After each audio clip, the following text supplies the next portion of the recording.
Good morning. Can you hear me in the back? Excellent. Good morning. This is a fabulous morning. I'm Dean Michael Stamus from the School of Medicine, and we welcome you here to the soccer stadium, our new venue. Do you know why soccer players make good doctors? Because they use their heads. All right, bad joke. Okay. That's the last bad joke of the morning. It's now my pleasure to introduce UCI School of Medicine student Nathan Calixto. Will everyone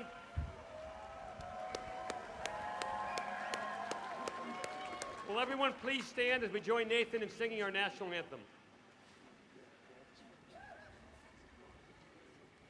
Oh, say, can you see by the dawn's early light what so proudly we hailed at the twilight's last gleaming, whose broad stripes and bright stars through the perilous fight o'er the ramparts we watched were so gallantly streaming, and the rocket's red glare, the bombs bursting in air, gave proof through the night that our flag was still there. Oh, say does that star-spangled banner yet wave o'er the land of the free and the home of the brave?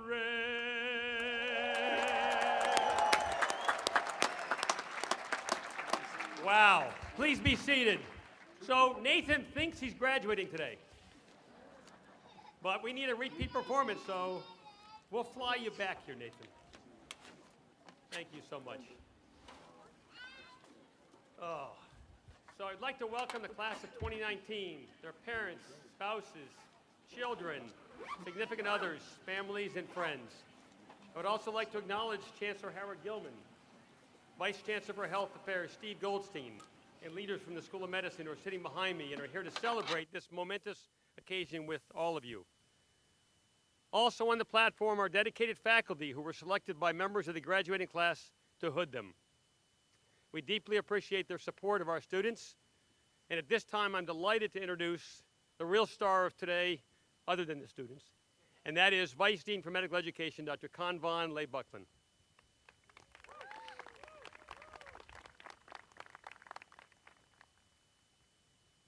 Will the class of 2019 please stand?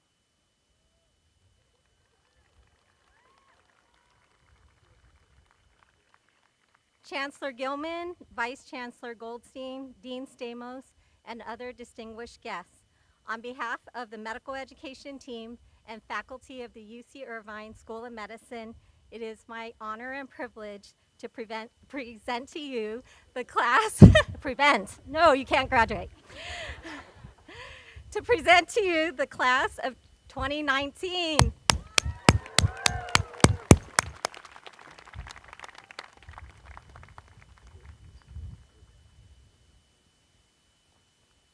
Thank you very much, Dr. Leigh-Buckland. I would like to now introduce the Chancellor of the University of California, Irvine, Howard Gilman.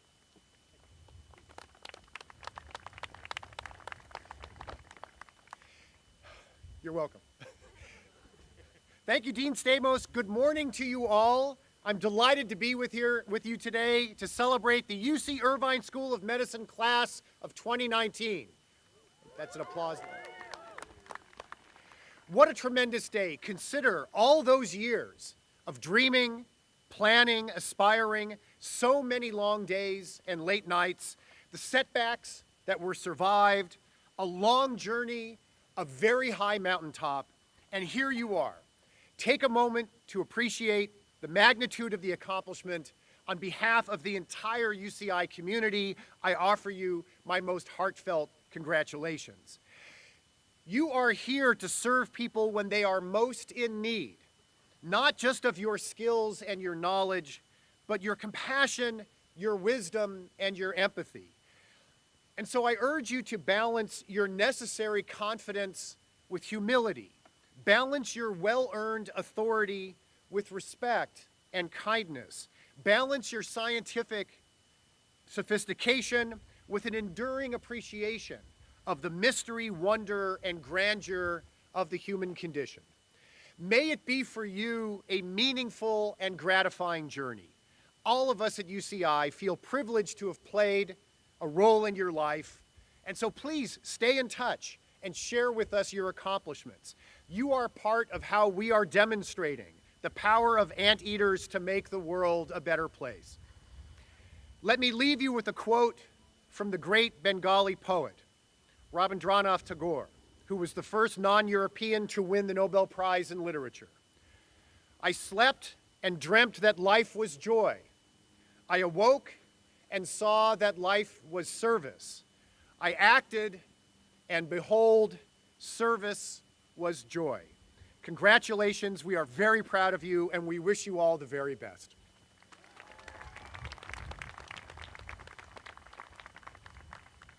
Thank you, Chancellor Gilman. It is now my pleasure to introduce the Vice Chancellor for Health Affairs, Dr. Steve Goldstein.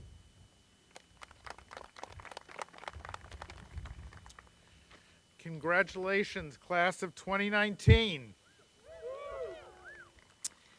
So, you know I just arrived about 4 months ago, and you're already leaving, so there's a little bit of sadness for me in that. And while I only know a few of you personally, I know a great deal about you collectively. This allows me to be proud, and with apologies, it emboldens me to burden you with a few words of expectation and some old man's advice. So as a class, you're remarkable. You have published peer-reviewed papers. You've organized conferences. You've advocated for the homeless.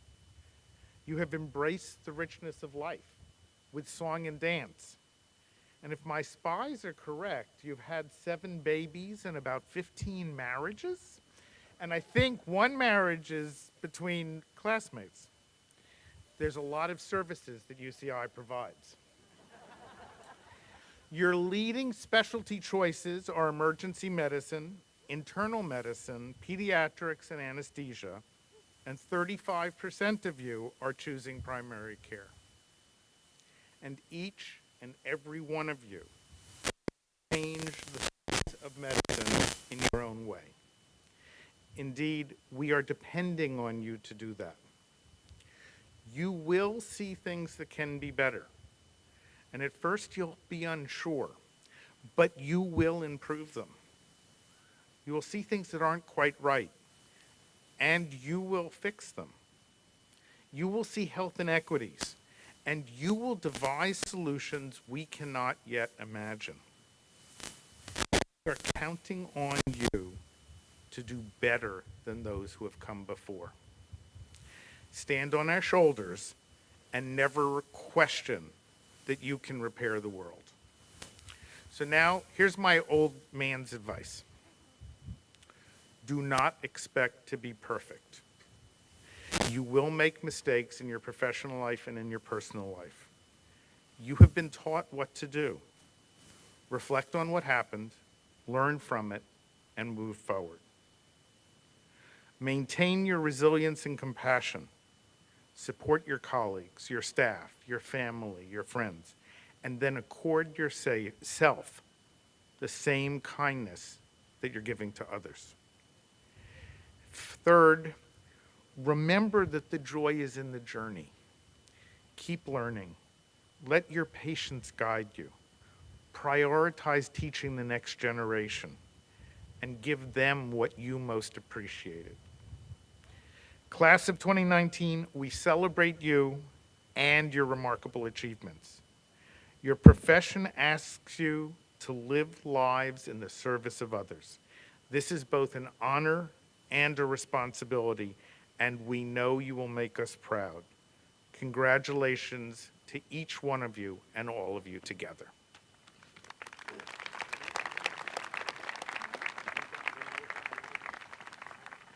Thank you very much, Vice Chancellor Goldstein. Well, I know that there's a couple highlights of this morning. One, of course, is the conferring of the degrees, right? The final moment that you've been working for your whole life. And the other is our keynote commencement speaker.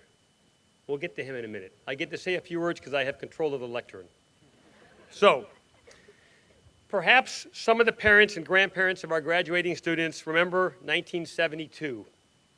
Long before all of you were born, there was a well-known song that had a line in it that went, "No more pencils, no more books, no more teachers' dirty looks." 4 long years in medical school is now complete. As the 1972 song continued, "School's out forever." And while you and your parents in particular may revel in the fact that tuition and fees are also out forever, we know, of course, that your education is only partially complete. The Alice Cooper band, which popularized that song, may have been reflecting on an excitement for summer break. But for the next class of doctors graduating from our School of Medicine, we know that there is no summer break, and we know that your learning will continue beyond the classrooms of UCI. Your schooling will now take place at your upcoming residencies. From the doctors, nurses, and patients you encounter each day as you step into the next phase of your journey. Being a doctor, after all, is about lifelong learning. It is about the education and mentorship you will receive throughout your careers, from the patient that you struggle to diagnose, to the colleagues who will work those long days and nights beside you, from your groundbreaking research to your next clinical victory. At UCI, you've been, I think, fortunate to have been educated in new ways to become medical professionals. You have had access to educational and health tools never seen by the generations of doctors before you. From virtual reality to simulations, your education has afforded you technology and ways to treat patients differently and hopefully better. You can affect their future. You can also shape the future of medicine, and we count on you to do that. If you take only one thought away with you today, let it be to never forget the person behind the patient. Show the empathy that we expect and that you expect, and look beyond your patient's symptoms to understand a little of what is happening in their life. Then demonstrate what it means to care. As a student of medicine, you have the unique opportunity to make significant and very personal impact in the lives of many, many people. You went into medicine to always look forward to new treatments, new research, technology, health policies, some good, some bad. You will build on your previous knowledge and mistakes to become the very best doctor in every moment. But as you look forward, you must also look back, including literally right now, to the family, loved ones, teachers, and mentors who shaped you into who you are today and who you will be in the future.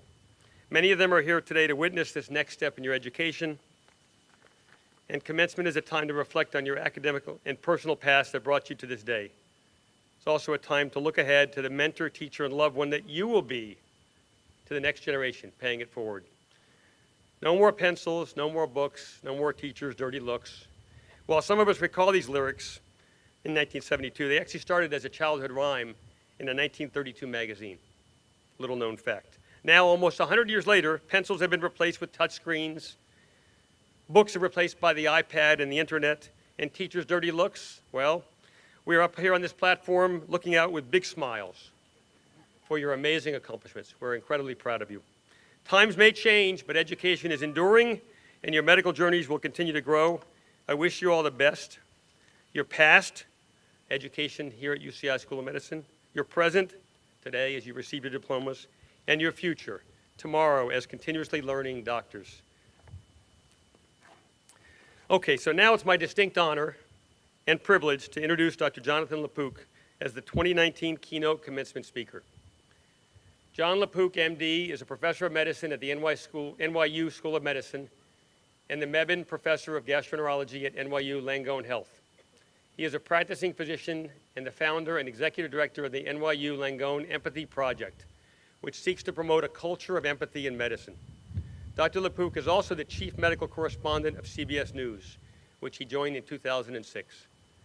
He has contributed more than 1,000 reports to the CBS Evening News, to 60 Minutes, to CBS This Morning, to CBS Sunday Morning, to Face the Nation, to CBSN and CBS Radio, to name a few. He has traveled widely, including reporting from Haiti after the 2010 earthquake, from Brazil during the Zika outbreak, from Puerto Rico after the hurricane, from the White House, from Congress, and throughout the United States. He has also done extensive work in the field of medical computing, including helping to develop an electronic textbook of medicine and writing a medical practice management software package that he sold in 1999 to a company that was later acquired by MDON, the parent company of WebMD. We're all familiar with WebMD if we use Google. He is a published author and is especially focused on educating the public about health issues. He's passionate about that. In 2014, he founded the Empathy Project at NYU Langone Health. Its premise is that a good interpersonal relationship between patient and caregiver is critical to excellent medical care. It's called trust. The Empathy Project seeks to promote a culture of empathy in medicine, to educate patients to expect and to demand it, and to train healthcare providers to be more humane and effective. It is bringing together leaders in medicine, technology, and entertainment to create short films highlighting important issues between patient and medical caregiver. In his career, he has won numerous awards, including 2 Emmys for his reporting on the national shortage of drugs in 2012 and for team coverage of the Boston Marathon bombings in 2013. In 2018, the Alliance for Women in Media awarded him a Gracie Award in the news feature series category for 2 groundbreaking 60 Minutes reports, USA Gymnastics and Allie Raceman, that investigated a sexual abuse scandal involving America's elite gymnasts. LePuc was also named the George Foster Peabody Award finalist in 2018 for those 2 60-minute investigative reports on the gymnastics scandal. He won 2 Edward R. Murrow Awards for Best Broadcast in 2007 and 2013. He also won a 2015 New York Press Club Award for journalism for a WCBS AM News team special, Eye on Ebola. In 2010, he received a Webby Award for his documentary series, Doc.com. He started all this by graduating with honors from Yale University and Columbia College of Physicians and Surgeons, receiving his MD in 1980. He then completed his residency in internal medicine and a fellowship in gastroenterology at Presbyterian Hospital in New York City. I could go on and on. He truly is an amazingly accomplished person, but also an incredibly warm and great person. Please join me in welcoming Dr. Jonathan LePuc to the podium to address our graduates.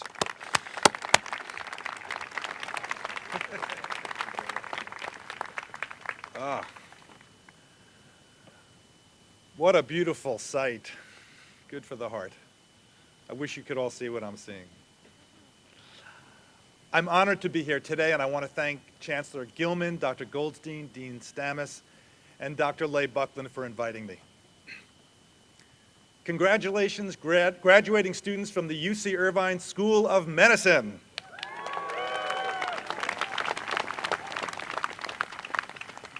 What a long and difficult journey this has been for all of you, full of ups and downs, seeing things you could not have imagined in your wildest dreams. And now, after countless hours, it's finally over.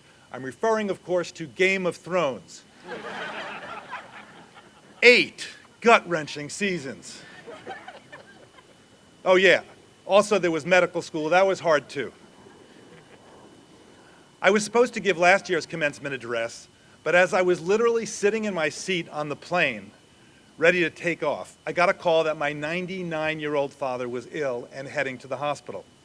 I called my buddy, Dr. Mark Pachapin, who is head of GI at NYU Langone Health, and he confirmed my instinct. Get off the plane and get to the hospital.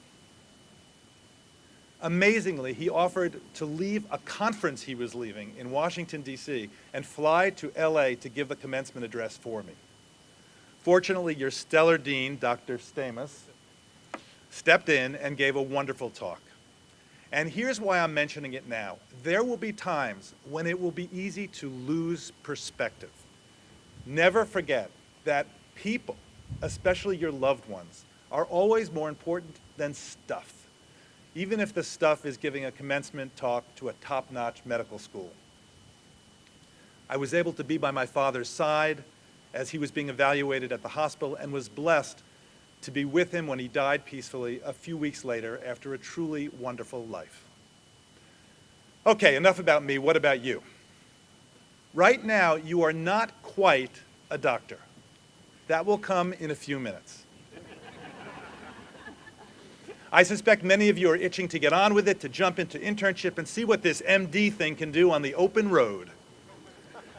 But I would urge you to savor this moment. Remember what it's like not to know any medicine, to experience could be more recent than for some than for others. To experience a doctor's visit with all sorts of feelings you may have felt: fear, embarrassment, helplessness, even anger. You will never be better able to appreciate that than right now. And you never want to lose the memory of what it's like to be a patient. 39 years ago, I was you, about to recite the Hippocratic Oath. 13 years ago, I started as a medical correspondent for CBS News. And now I find myself in two worlds: journalism and medicine. Journalism has been the best continuing medical education I could ever ask for.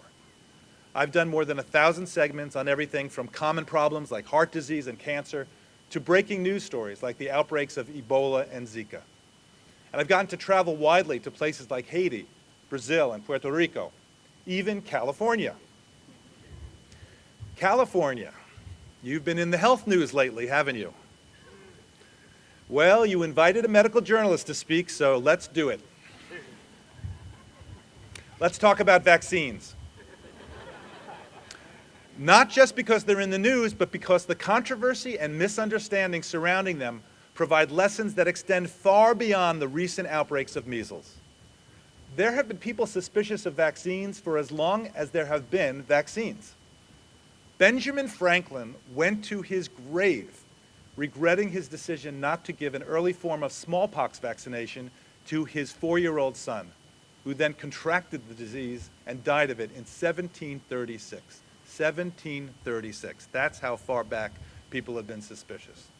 But this was centuries before modern vaccination practices. Why would anyone question the value of vaccination now? Many people have forgotten or never known that viruses such as measles, polio, and smallpox used to kill millions of people around the world every single year. It's estimated the measles vaccine alone saved more than 20 million lives globally from 2000 to 2017. And before the vaccine was available in 1963, 3 to 4 million Americans were infected each year. 400 to 500 died. 48,000 were hospitalized, and about 1,000 suffered severe inflammation of the brain. But by 2000, because of the MMR vaccine, measles was declared eliminated in the United States. So what happened? The current outbreaks of measles around the country are largely a result of parents being afraid to vaccinate their children against the virus. That fear increased dramatically after a 1998 study in The Lancet, a prestigious British journal, falsely linked the MMR vaccine with autism. It took 12 years for the journal to retract the study after investigations concluded the research, based on only 12 children, was fraudulent. The lead author lost his medical license, but the damage was done, and the anti-vaccine movement took off. What does all this have to do with you, graduating students of the class of 2019? Everything. You may already have known about the story of the bogus Lancet study, but parents who decide not to vaccinate their children either don't know about it or they don't believe that the study was bogus. The question is, how are you going to use your knowledge of medicine and science most effectively in clinical practice? And here's where the vaccine example becomes much more widely relevant to all of you. No matter what clinical specialty you go into, and I love that 35% are going into primary care, way to go. No matter what clinical specialty you go into, somebody's going to question or ignore your advice. Guaranteed. It could be a teenager arguing it's okay to use a tanning salon, or a 60-year-old obese sedentary man convinced he really doesn't need to watch his diet or exercise as long as he takes the 20 supplements he bought on the internet. How are you going to approach all these patients who disagree with you? How are you going to do that? The most successful physicians I've seen have one thing in common: empathy and humility. Yeah, they're smart too, they know a ton, they keep up to date. But what really separates them from the pack, what propels them from the science of medicine to the art of healing, is their ability to put themselves in other people's shoes. It also helps to truly own the fact that you could be wrong. You've all heard about doctors in the distant past who drilled holes in people's heads to let out the evil humors. I suspect they were sure they were doing the right thing. And in just the last 20 years, we've seen all sorts of changes in medical advice. Hormone replacement is good. It's bad. Vitamin E lowers the risk of prostate cancer. It raises the risk of prostate cancer. The answer is not to throw up your hands in disgust. It's all part of the ebbs and flows of science. The scientific method, so much under attack these days, is still the best we have. But even if you're right about a piece of medical advice you're giving to a skeptical patient, always remember what it's like to have a belief punctured. When my son Noah was about 4, he's now 23, he asked us if there was really a tooth fairy. And my wife Kate and I fessed up, and he fell to the ground on his stomach, banging his hands on the floor in one of the major crying fits of the 20th century. After a few minutes, the crying died down to the point where he was just intermittently whimpering. You know that point.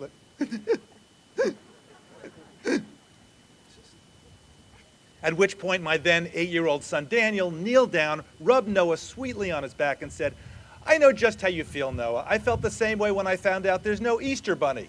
There's no Easter bunny! Hands banging on the floor again.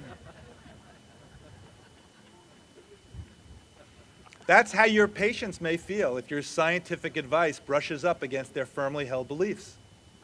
And who knows, maybe there is an Easter bunny. My apologies to anybody in the audience who didn't know that. I should have given it. Sorry.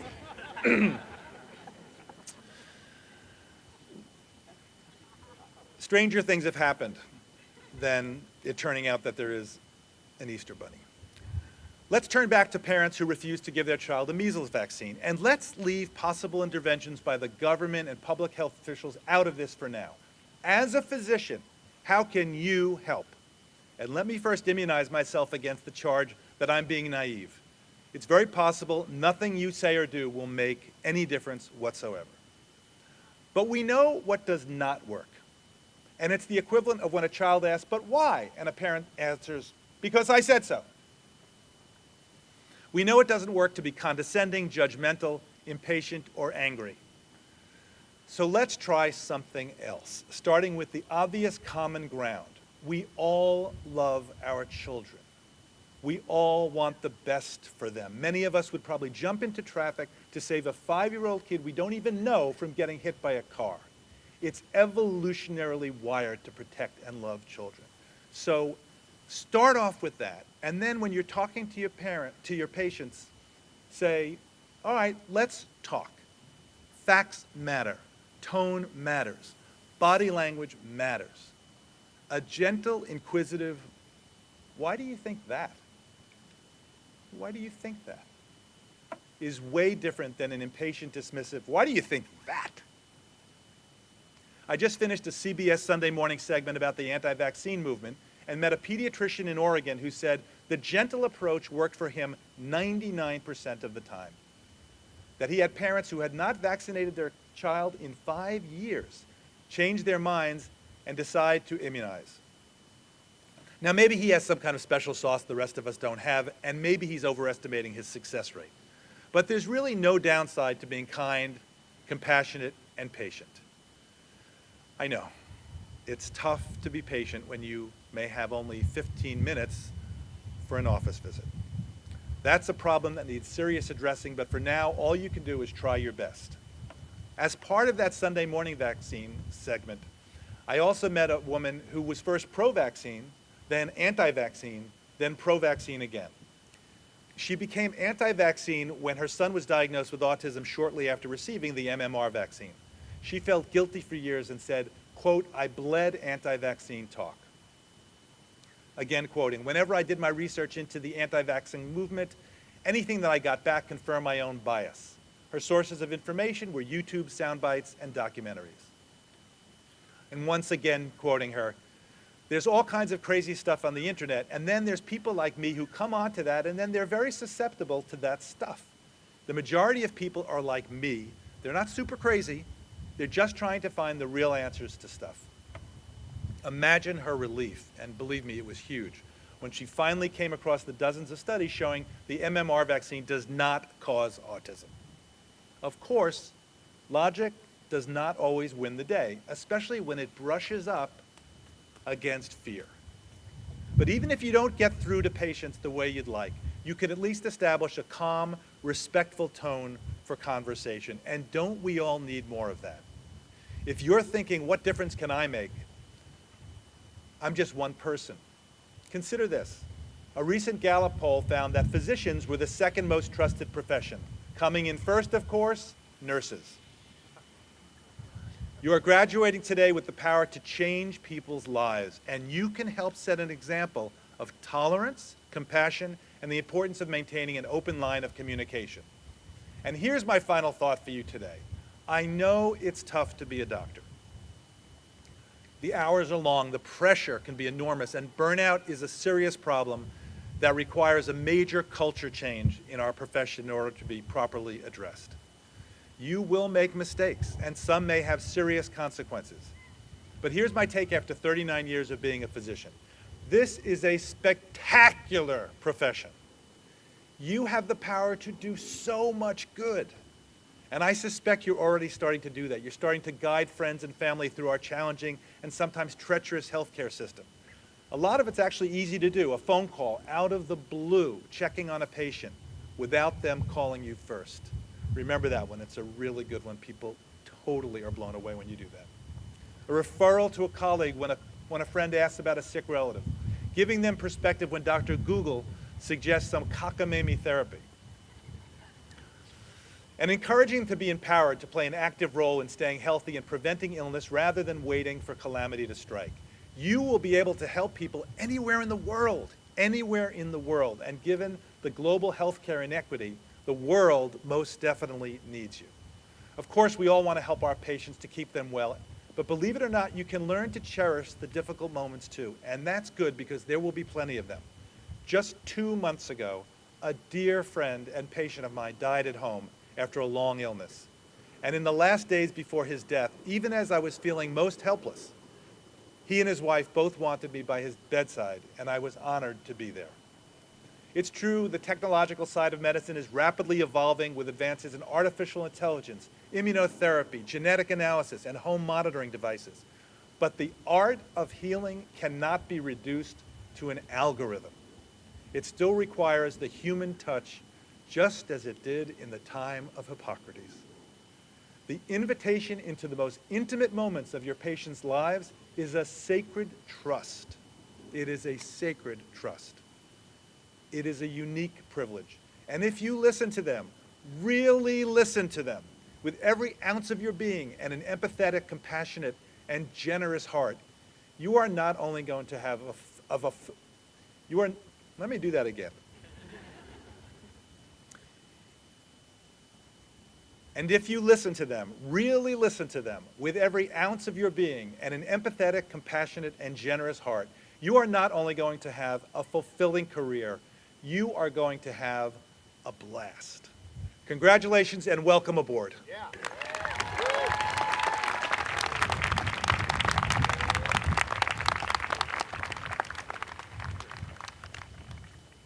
Thank you very much, Dr. LePook, for an exceptional presentation. Please now help me welcome up to the podium senior class presidents Tom Kewen and Graham Stevenson, who will address their fellow graduates.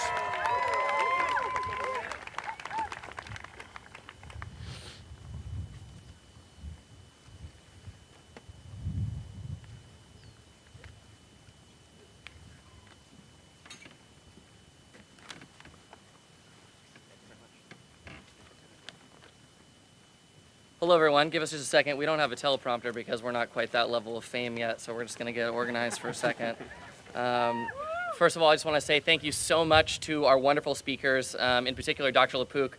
I just want to thank you so much for traveling such a distance, sharing your wisdom and your education with us. It means a huge deal, not only to everybody here, but also to our class. So on behalf of Class of 2019, we want to offer this gift to you. And once again, let's please give him another round of applause. Thank you very much, Dr. Lepook.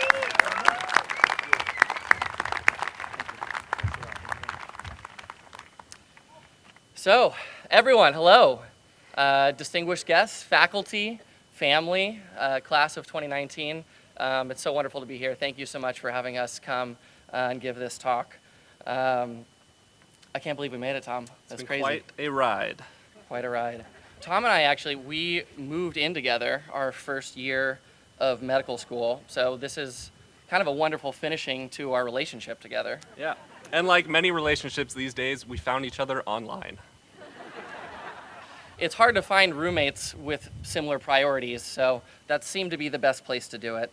Really, I would say Tom's parents were more hesitant about us moving in together so quickly than mine were, but you know, when you know, you know. Speaking of which, we are both incredibly thankful that the admissions team here at UCI felt that way about our applications 4 years ago. Dr. Peterson and the rest of the admissions team, we want to thank you so much for taking a look at our CV and swiping right. You knew that we were the right people for you. Boom, it was a match, and we're thrilled about everything and how it's gone so far.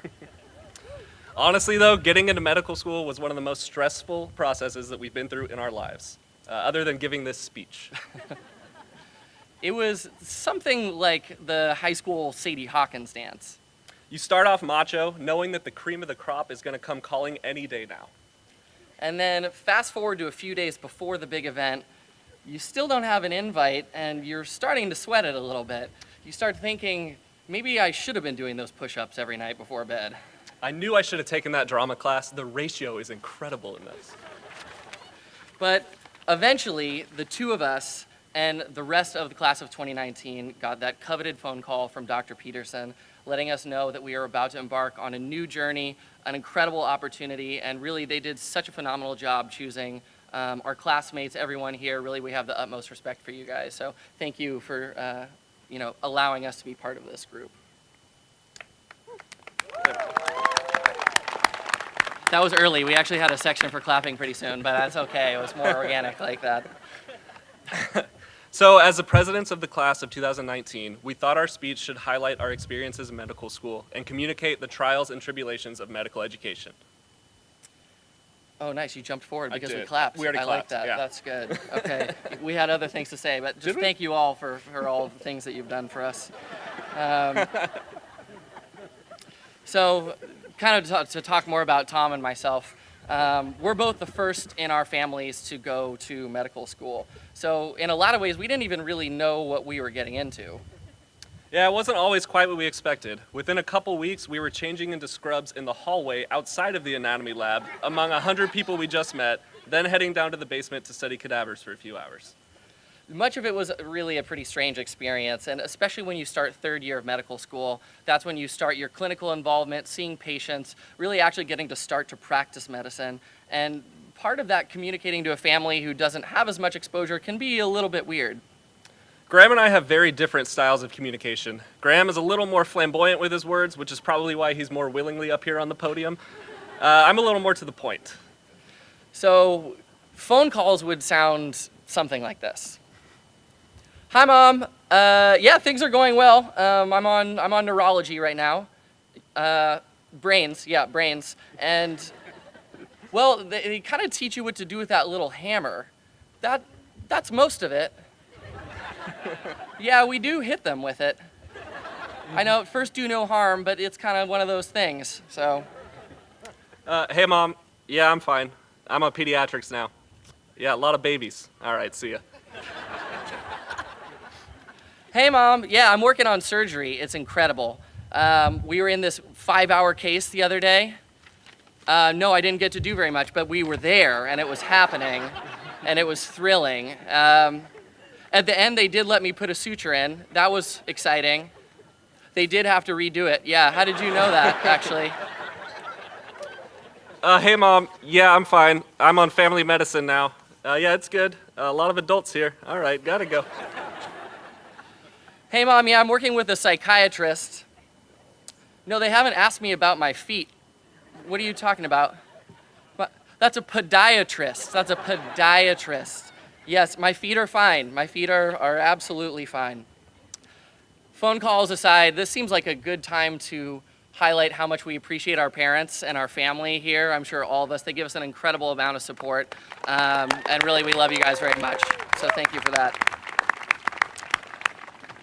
Part of these phone calls and going through these experiences is about finding out what you want to be in medicine, finding out what field attracts you and what interests you, where you see your strengths, and deciding if it's a career that you'd be happy committing your lives to. Now we're about to start residency, and it's important to not give in to the temptation to continue always looking forward. We all daydream about life after residency. We'll be the leaders of our generation. We'll cure diseases and spur innovation in the medical field. We'll drive BMWs and join country clubs and dine on the finest of meats. Some of that might be in our future, but it's certainly not right now. We will be working all the time. We will be spending our downtime learning how to use epic dot phrases, not pondering complex political issues. To be honest, we're going to be lucky if we can lease a Kia to drive to work, let alone a nicer car than that. And the food in the cafeteria is not exactly the finest meats, probably only going to be able to afford entrees on the first of the month and major holidays. For some of us, this will be the first time that we have had a real job or a paycheck, and we'll suddenly be juggling loan repayment and retirement savings. We will have to navigate the landscape of a new job and occasionally wonder just what we got ourselves into. So because of that, it's very important for us to discuss the role of the resident. What is our job right now? And thinking back on the last 4 years, some of the best teachers and mentors that we had were the residents. The best residents were those who would show you how to think about problems, how to approach difficult patients with respect and dignity, how to be resilient, and really how to mature into being a physician. Those are the unsung heroes of the hospital. Those are the people who have interactions with you as a medical student that stays with you throughout the entire course of your training. To recognize that we have a responsibility both as a physician, but also as a teacher and as someone to inspire those around us is important and is worth taking the time to talk about. Taking that 5 minutes to work with a medical student or whomever you're going to be training, that time can echo into hundreds of patient interactions. There will be lots of times in residency when teams are stretched thin and stress levels will rise. I want my classmates to remember in those moments what it was like being on a med student on those types of teams and to not let their experience suffer.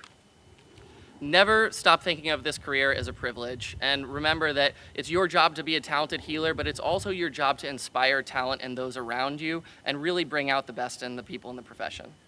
Because in the end, we are all in this together as a family. We deserve one another's respect, and we owe it to one another and to our patients to be our best. Take care of yourselves, take care of each other, and embrace the challenge and privilege of these next few years. So with that, we want to give all of you our unwavering respect as we transition into this next step of our journey. Thank you all, and congratulations to the class of 2019.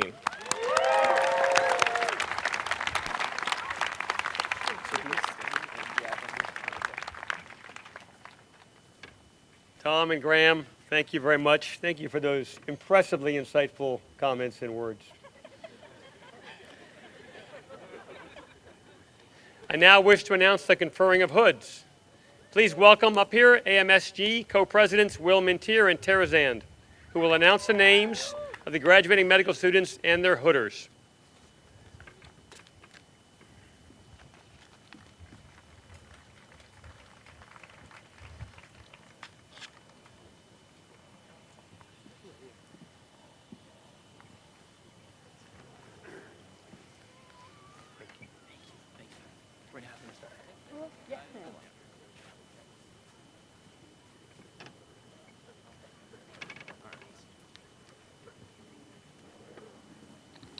All right. So first up, Dr. Tara Zand, hooded by Dr. Elena Peterson.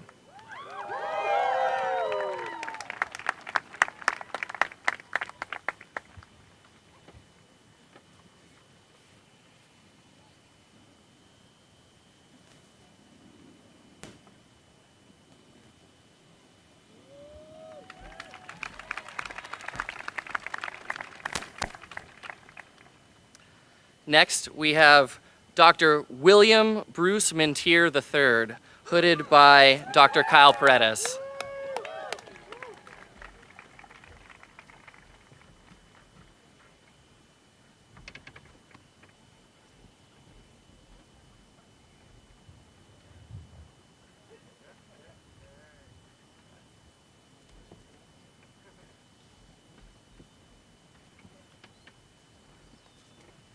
We have to let them fully become doctors for a second before we continue, so just hold on with us.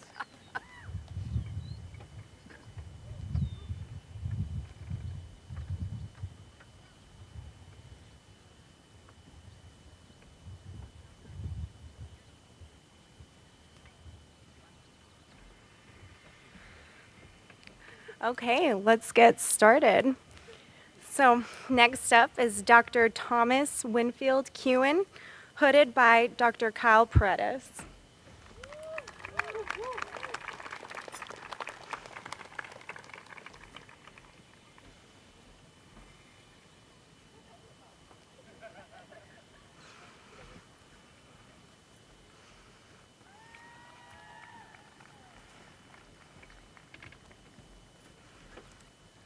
Next, we have Dr. Graham Sheldon Stevenson, hooded by Dr. Elena Peterson.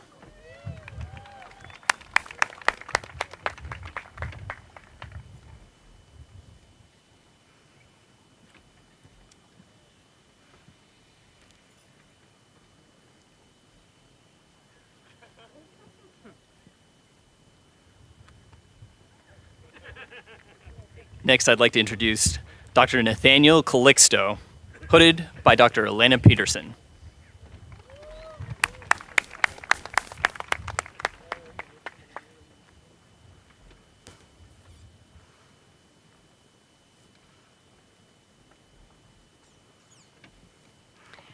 Next, Dr. Tan Tao Vu, hooded by Dr. Don Minkler.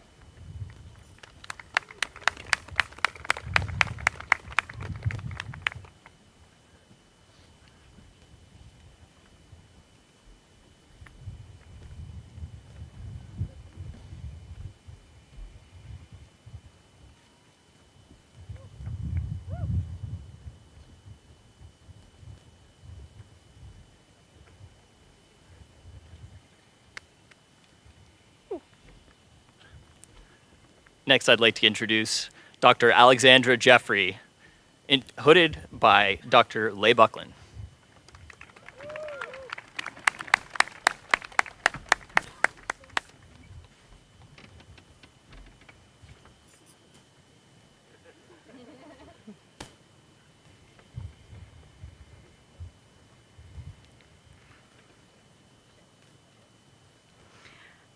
Dr. Jeremy Martin, hooded by Dr. K.V. Lee Buckland.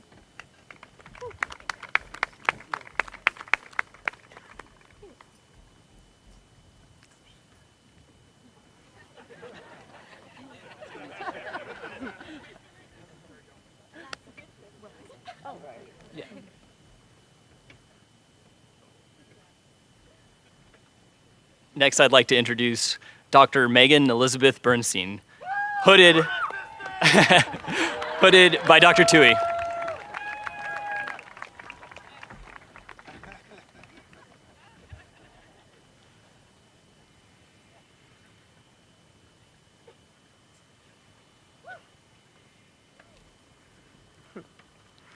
Next, I'd like to introduce Dr. Katie Lunny, hooded by Dr. Julianne Toohey.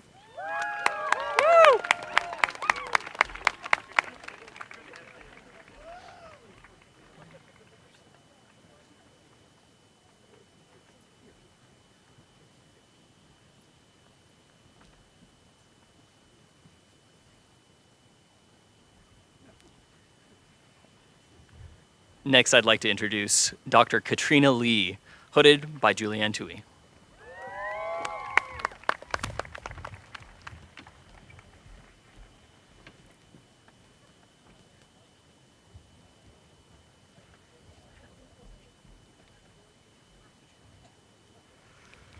Next, I'd like to introduce Dr. Esther Kim, hooded by Dr. Julianne Tui.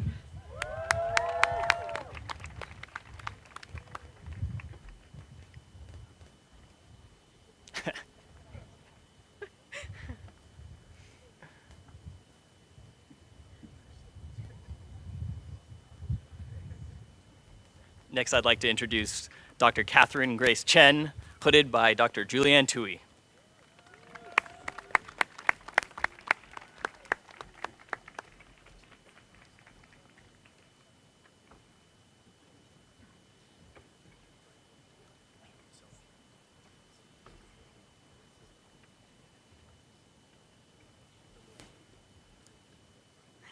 Now I'd like to introduce Dr. Tony Nguyen, hooded by Dr. Julianne Tui.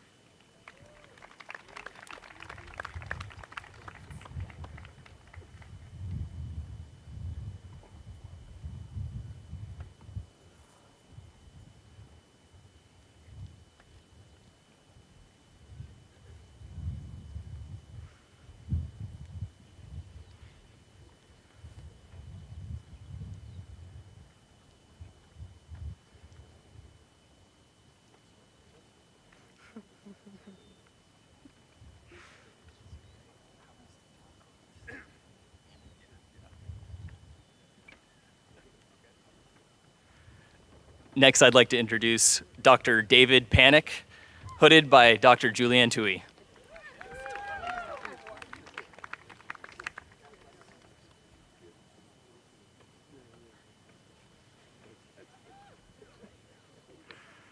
Now introducing Dr. Kevin Roy, hooded by Dr. Julianne Tui.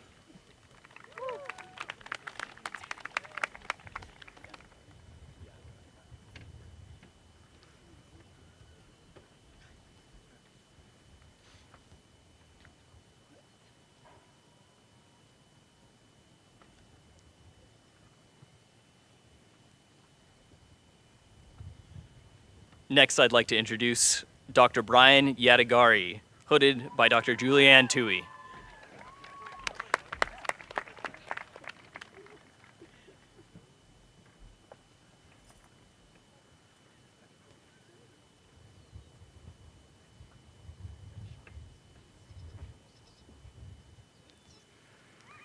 Now introducing Dr. Connor Byrne, hooded by Dr. Julianne Tui.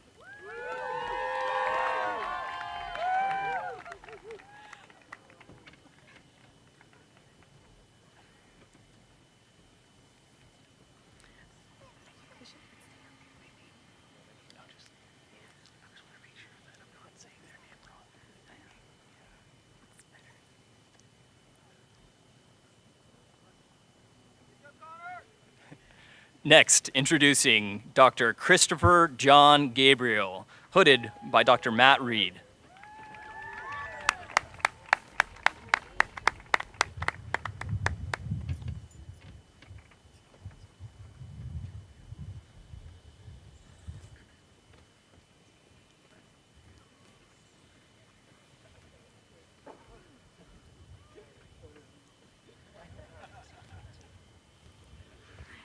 Now introducing Dr. Robert William Hately, hooded by Dr. Matt Reed.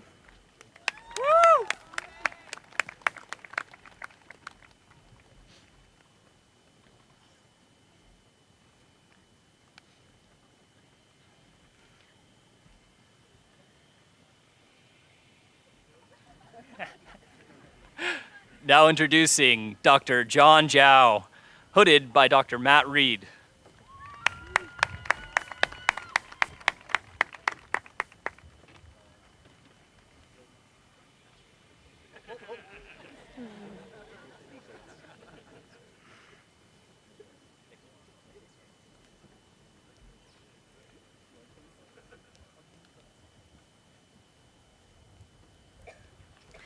Now introducing Dr. Tuan No, hooded by Dr. Kyle Paredes.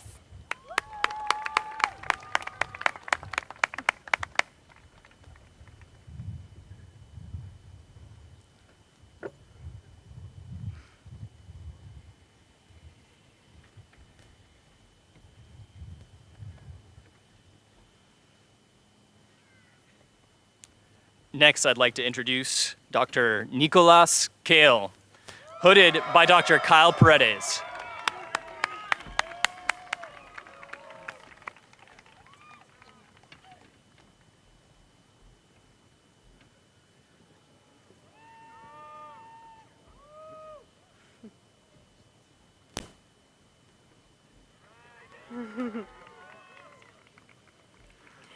Now I'd like to introduce Dr. Gabriella Marvisi, hooded by Dr. Kyle Paredes.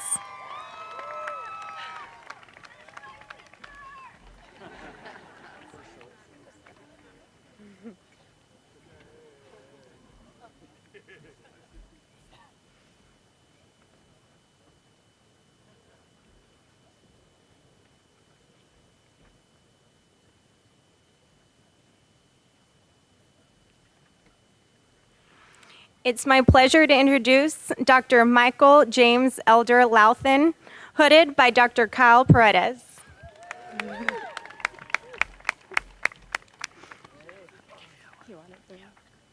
I knew you wanted to do it really badly.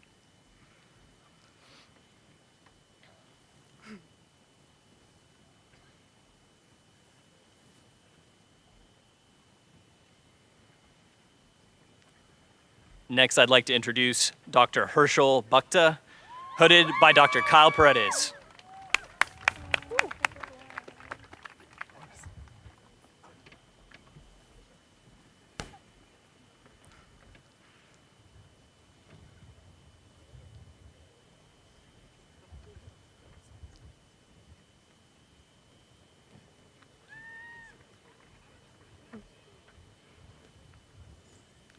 It is now my pleasure to introduce Dr. Lauren Witchy, hooded by Dr. Carol Major.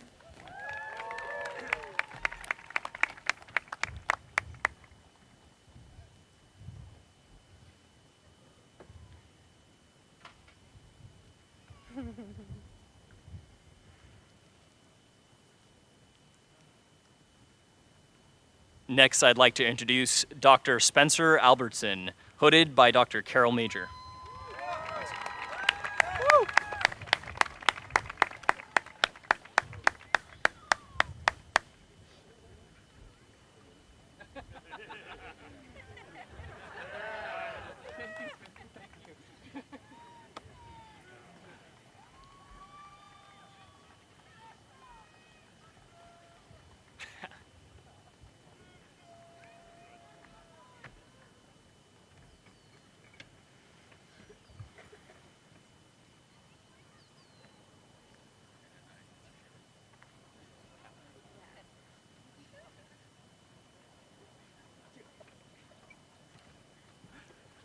Next, I'd like to introduce Dr. Katie Barron, hooded by Dr. Jeff Souchard.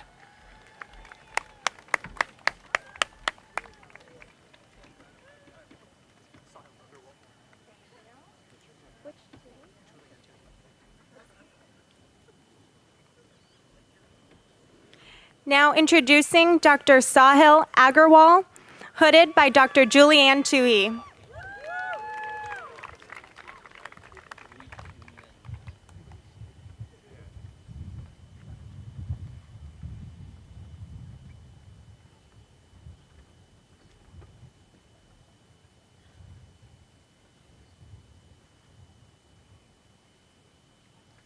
Next, I'd like to introduce Dr. Bharat Reddy Simpathi, hooded by Dr. Julianne Tui.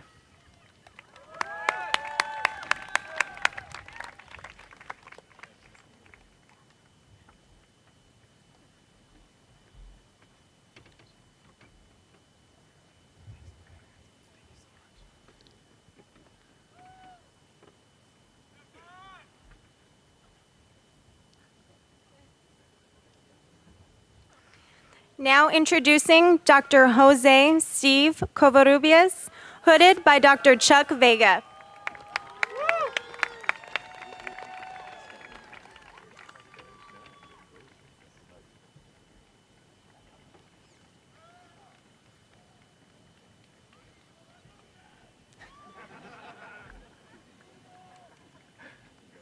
Next, I'd like to introduce Dr. Stephanie Ray Morley, hooded by her father, Dr. James Morley. How sweet.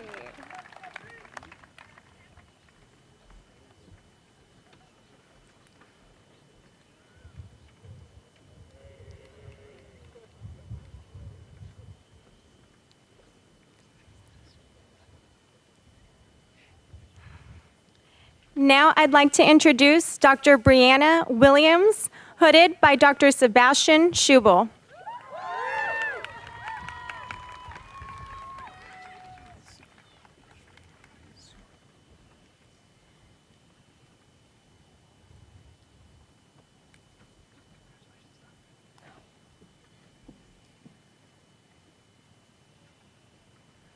Next, I'd like to introduce Dr. Alini Silva, hooded by Dr. Schubel.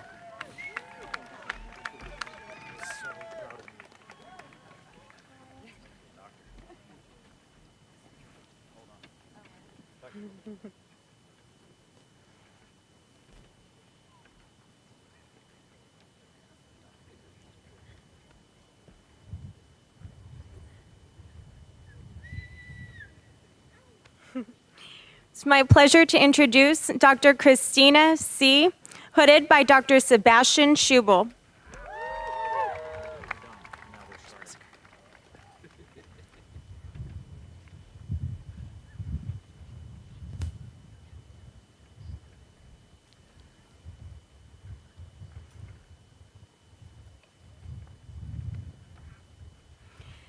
Now I'd like to introduce Dr. Misaker Abate, hooded by Dr. Sebastian Schubel.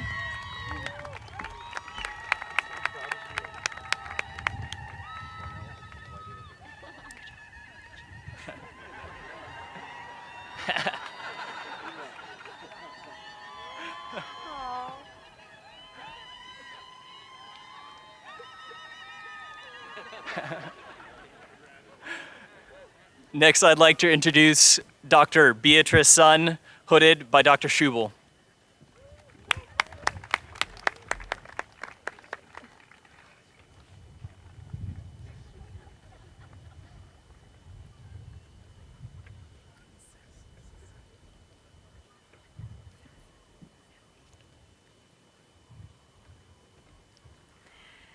Now I'd like to introduce Dr. Emily Barber, hooded by Dr. Bobby Sasson.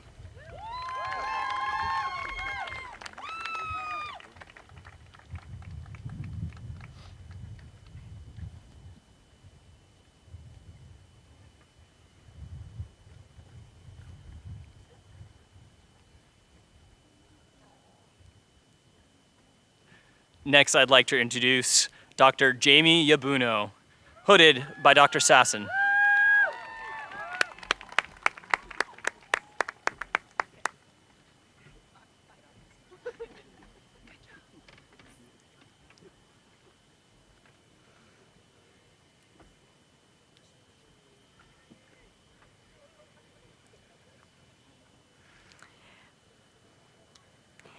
Now I'd like to introduce Dr. Alyssa Lowe, hooded by Dr. Bobby Sasson.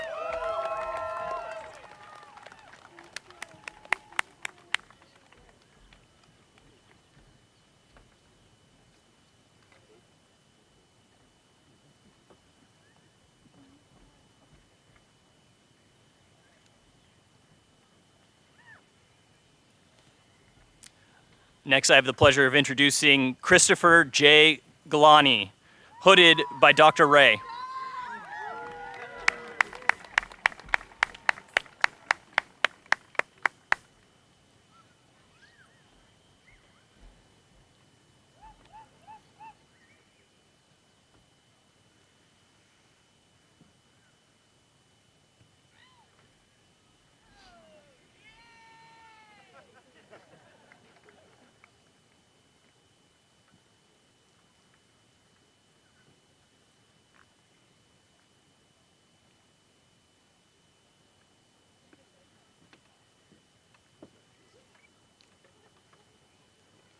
Now introducing Dr. Rashi Singh, hooded by Dr. Maki Yamamoto.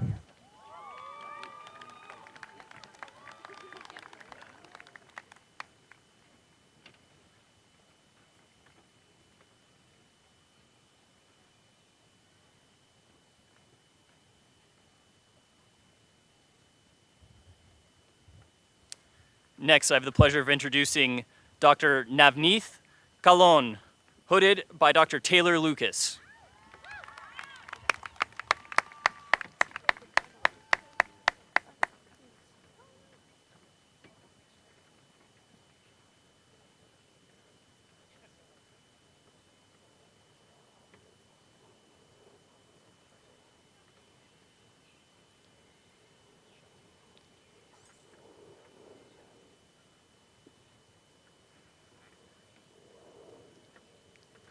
Now I'd like to introduce Dr. Shella Raja, hooded by Dr. Melitza Brown.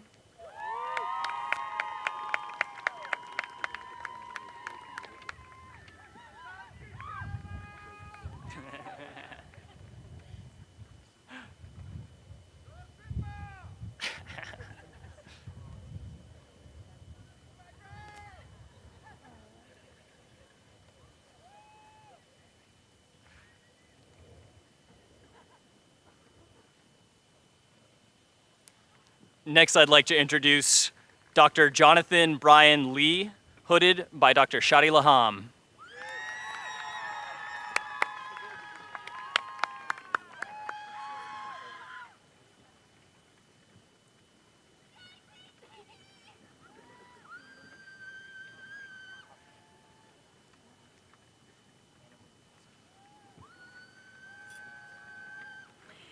Now I'd like to introduce Dr. Bima Joseph Hashim, hooded by Dr. Kabuti.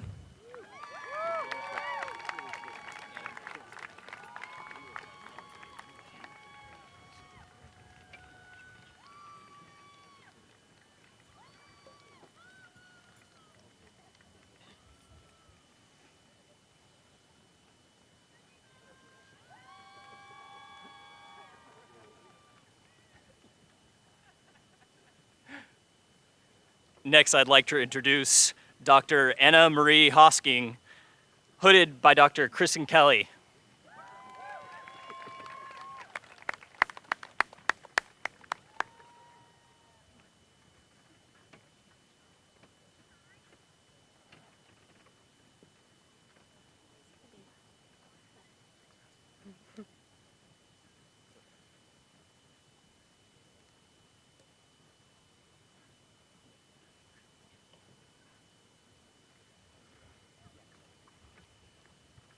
Now I'd like to introduce Dr. Joshua Levy, hooded by Dr. David Kilgore.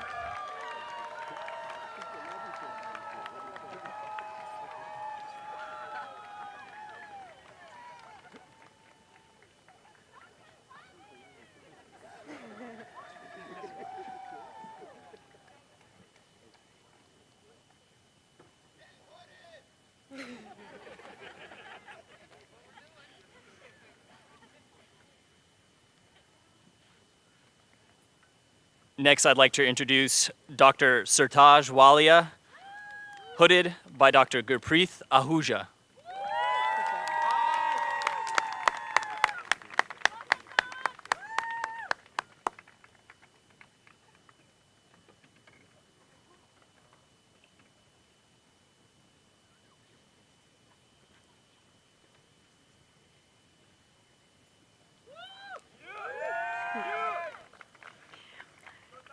Next, I'd like to introduce Dr. Alan Yu, hooded by Dr. Jason Samarasina.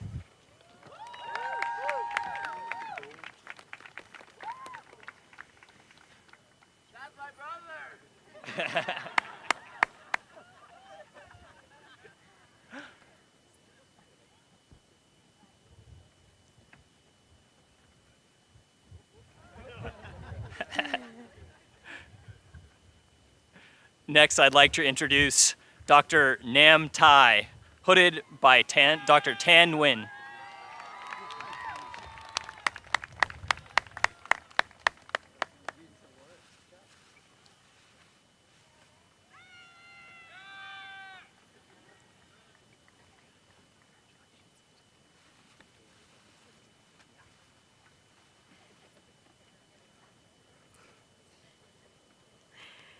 Now I'd like to introduce Dr. Nathan Birnbaum, hooded by his father, Dr. Gary Birnbaum.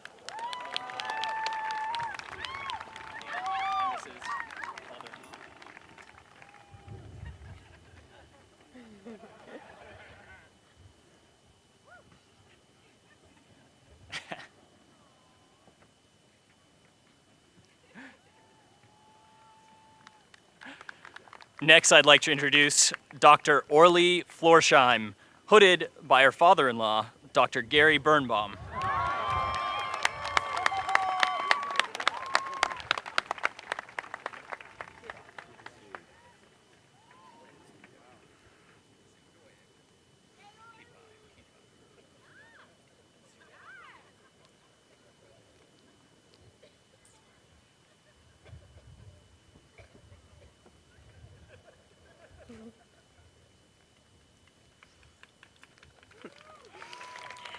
Now I'd like to introduce Dr. Sean Denny, hooded by his father, Dr. Christopher Denny.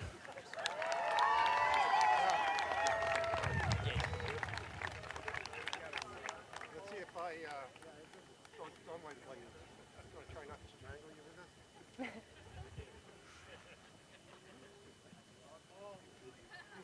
Jean-Paul.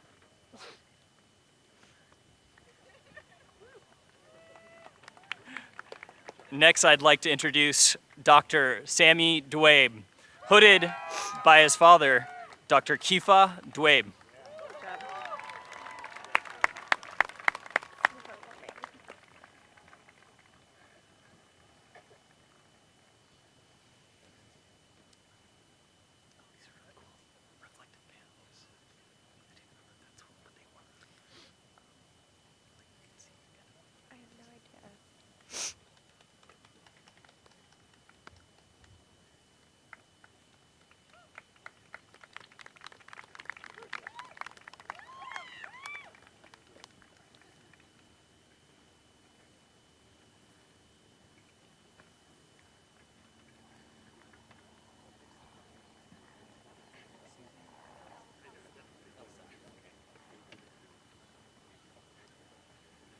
Next, I'd like to introduce Dr. Alexa Love, hooded by Dr. Susie El-Sadin.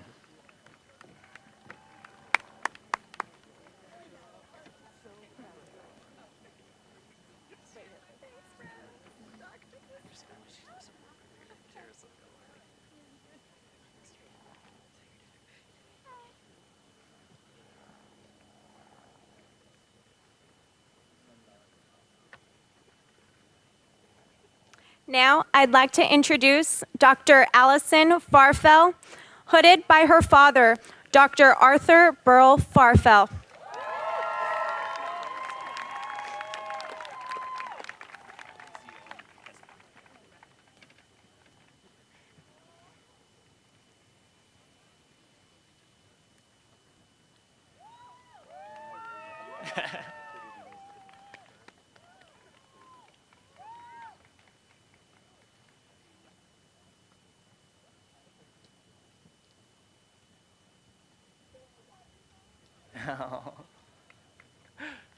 Next, I'd like to introduce Dr. Nicole Saleme, hooded by her brother, Dr. Ziad Kesbach.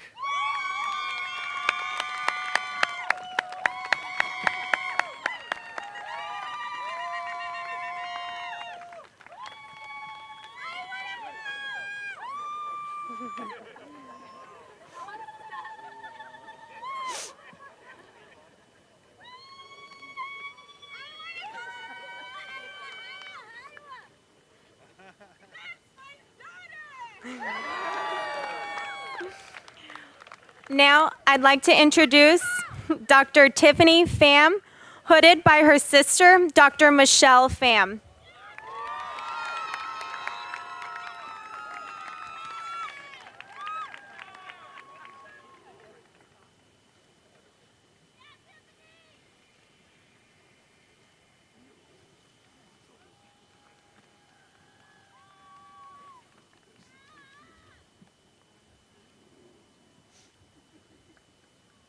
Next, I'd like to introduce Dr. Valentina Park, hooded by her grandfather, Dr. Unwan Park.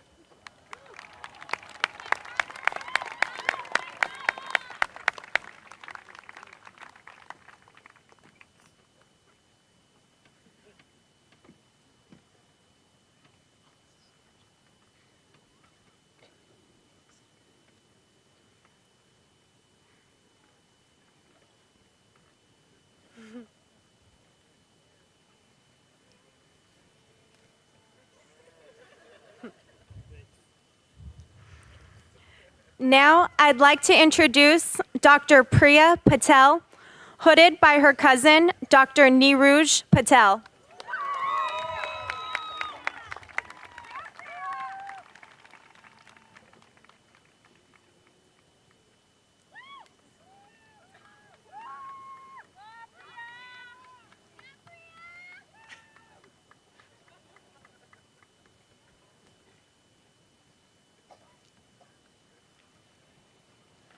Next, I'd like to introduce Dr. Victoria Oppenheim, hooded by her father, Dr. Philip Oppenheim.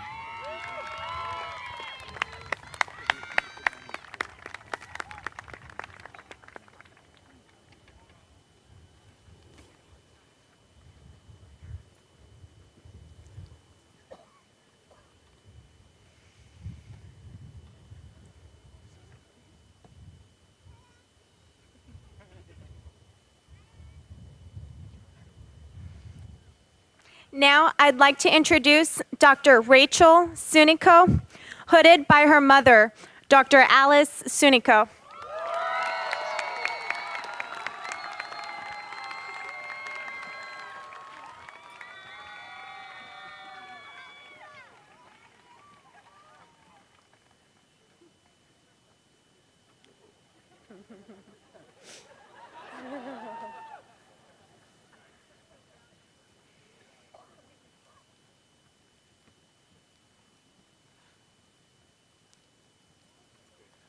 Next, I'd like to introduce Dr. Monica Lee, hooded by her sister, Dr. Marissa Darling.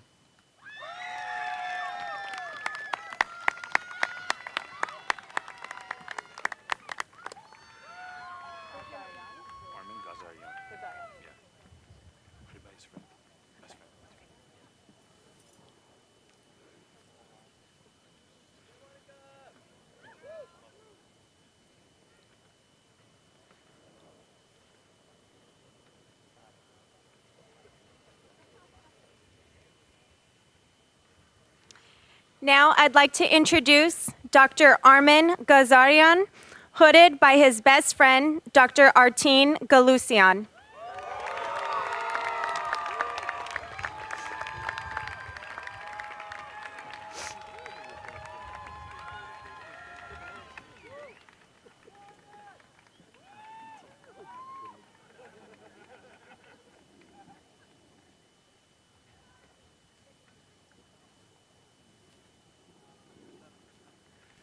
Next, I'd like to introduce Dr. Aditya Mantha, hooded by his mother, Dr. Usha Mantha.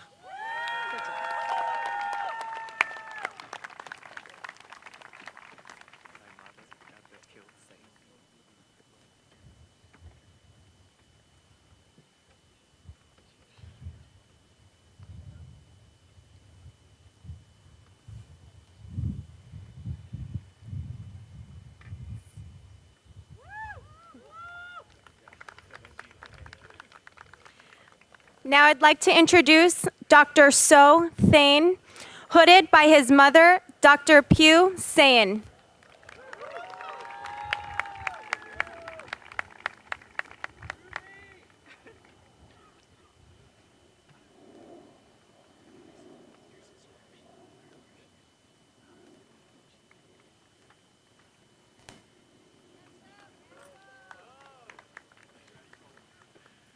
Next, I'd like to introduce Dr. Victor Tran, hooded by his sister, Dr. Lavina Tran.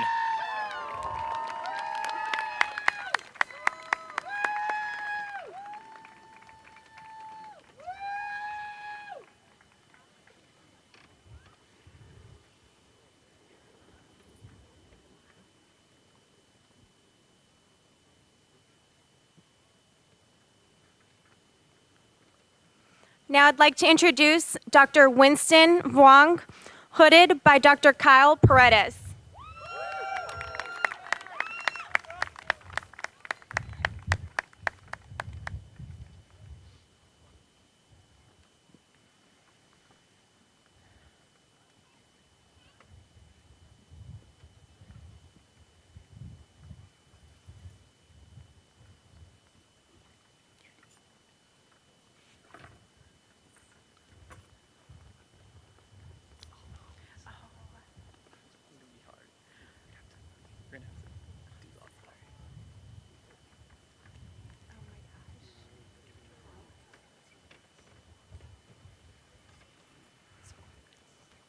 It's my pleasure to introduce Dr. Alexander Anxious, hooded by his father, Dr. John Anxious.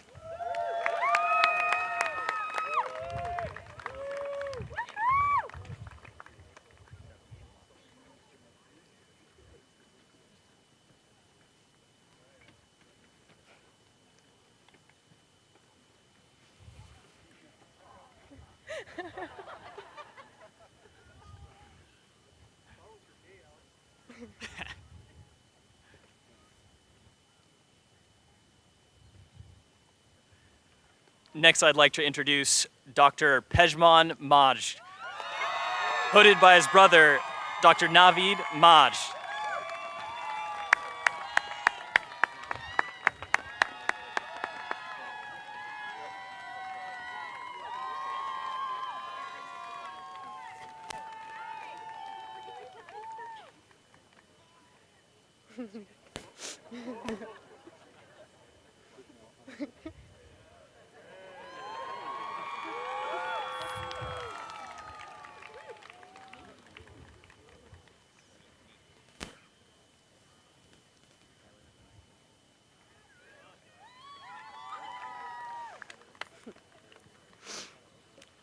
Now it is my pleasure to introduce Dr. Olivia Kaminsky, hooded by her father, Dr. Nick Kaminsky.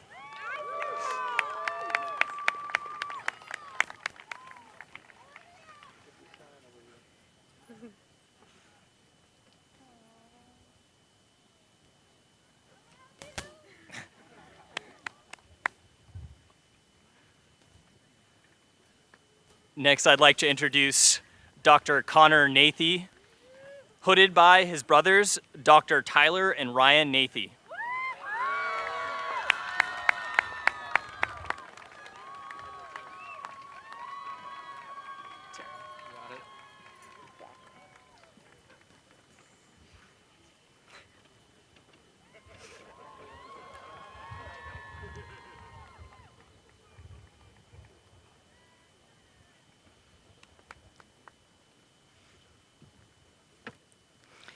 It's my pleasure to introduce Dr. David Weiland, hooded by his brother, Dr. Joseph Weiland.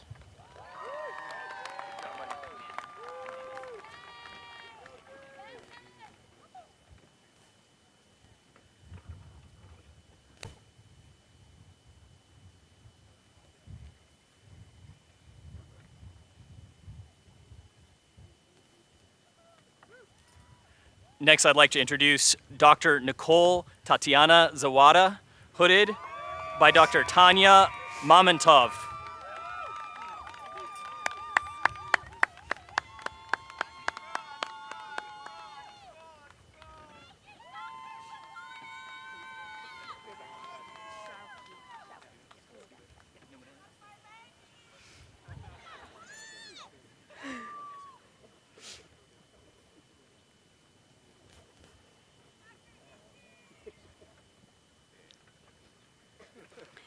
Now I'd like to introduce Dr. Nadia Zuwabi, hooded by her father, Dr. Shauki Zuwabi.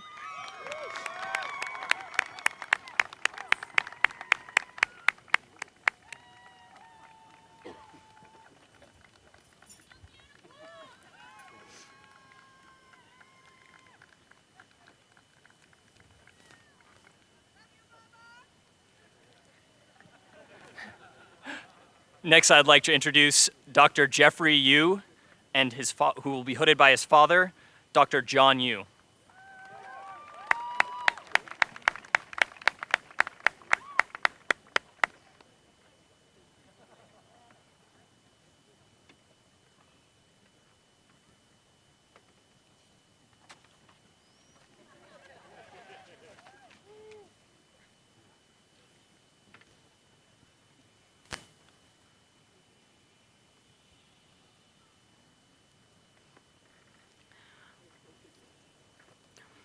What an honor to introduce our classmates' names.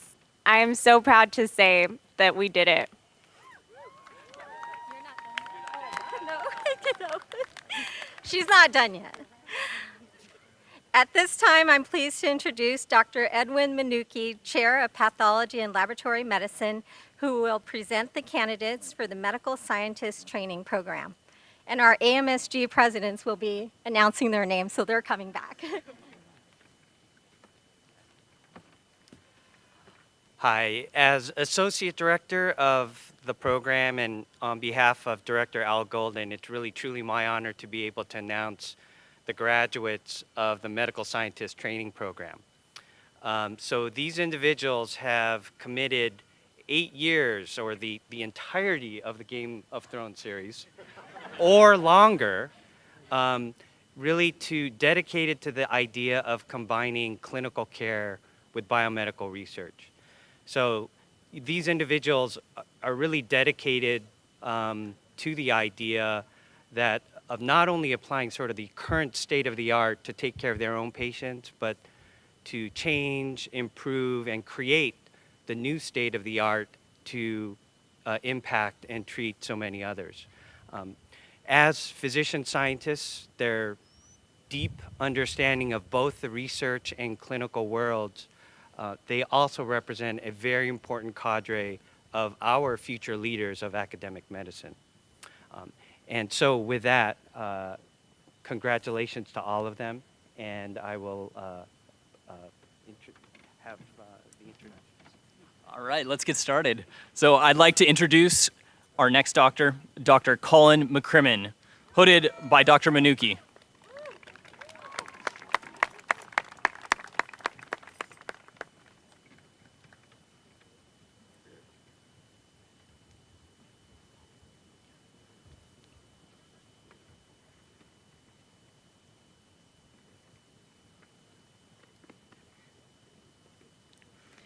Next, I'd like to introduce Dr. Michael Geisen, hooded by Dr. Minucci.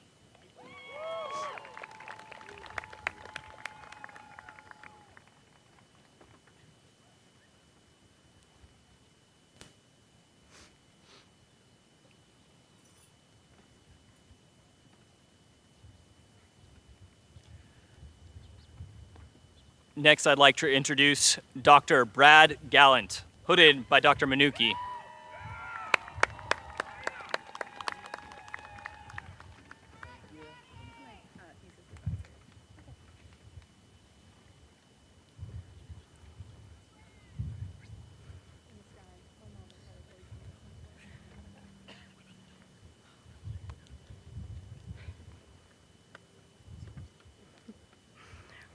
Now, I'd like to introduce Dr. Erin Gallant, hooded by her thesis advisor, Dr. Oswald Stewart.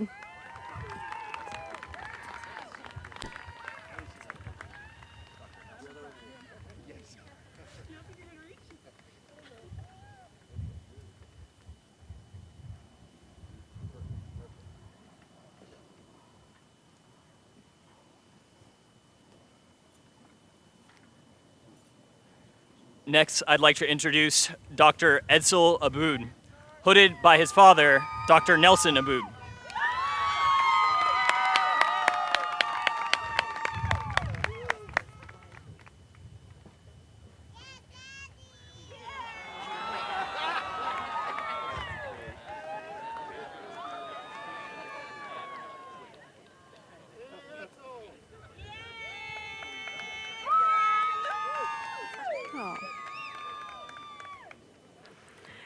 Now, I'd like to introduce Dr. Ann Bowie, hooded by her father, Dr. Lai Bowie.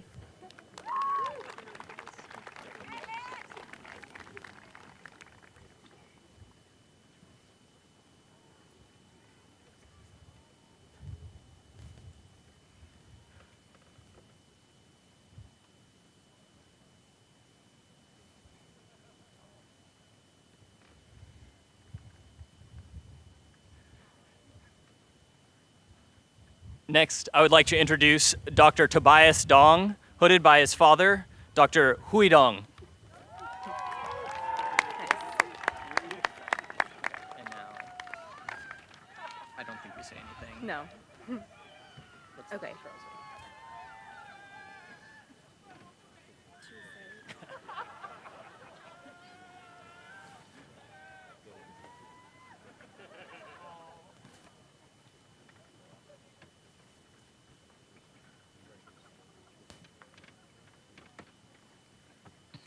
At this time, I would like to introduce Dr. Charles Vega, Director of the Program in Medical Education for the Latino community.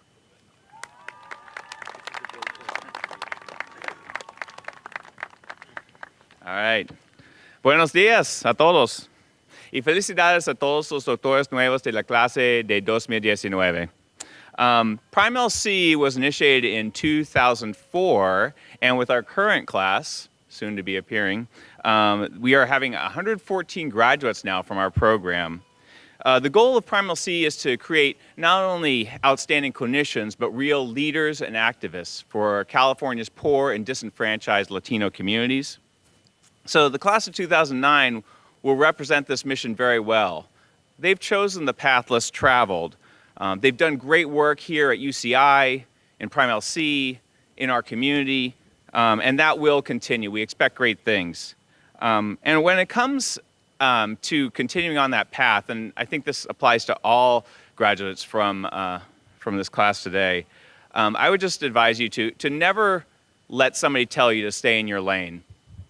So, when you know that road can lead to greater illness, more disability and suffering, premature death, and more health disparities.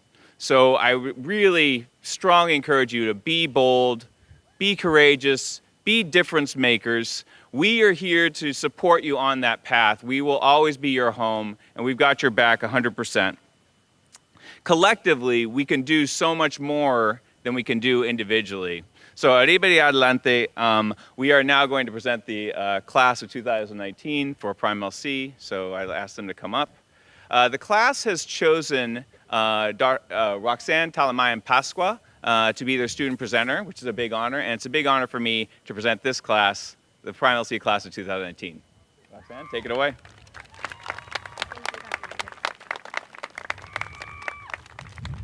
Hello, everyone. It is my pleasure to present the class of 2019 for Prime LC. Hola a todos, me llamo Roxanne Talamayan Pasqua y voy a anunciar y presentar a la clase de Prime LC del 2019. Les quiero agradecer por el honor de introducirlos por primera vez como doctores. Estoy agradecida por el tiempo que hemos pasado juntos y estoy orgullosa de haber sido de parte de su grupo. So in English, thank you for the honor of allowing me to introduce you for the first time as doctors. I am grateful for the time we have spent together and am proud to have been a part of your cohort. So first off,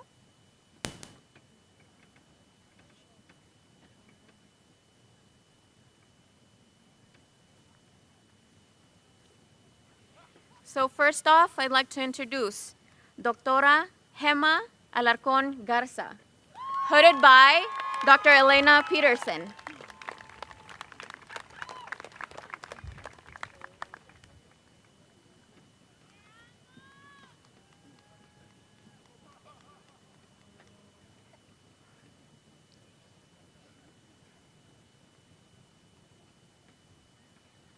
Next, I'd like to introduce Dr. Christopher Badger, hooded by Dr. William Armstrong.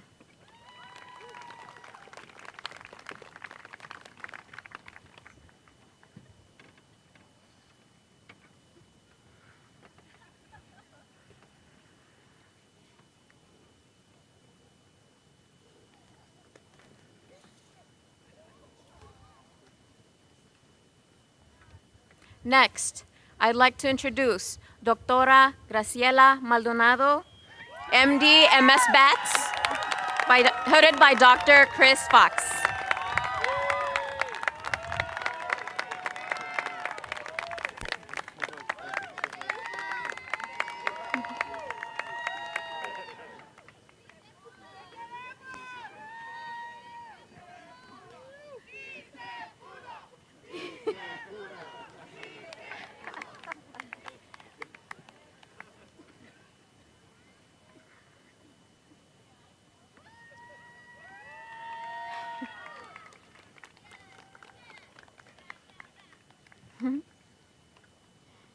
Next, I'd like to introduce Dr. Vincent O'Brien Guerrero, hooded by Dr. David Kilgore.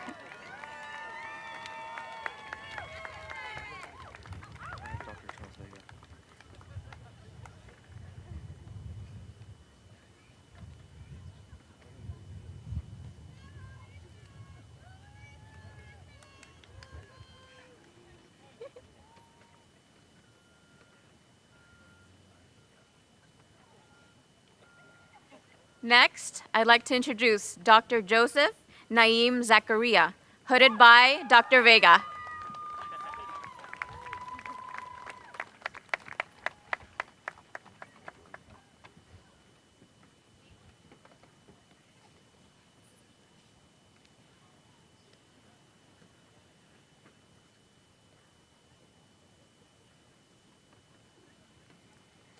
Next, I'd like to introduce Dr. Ivy Ewald, hooded by her father, Dr. Peter Ewald.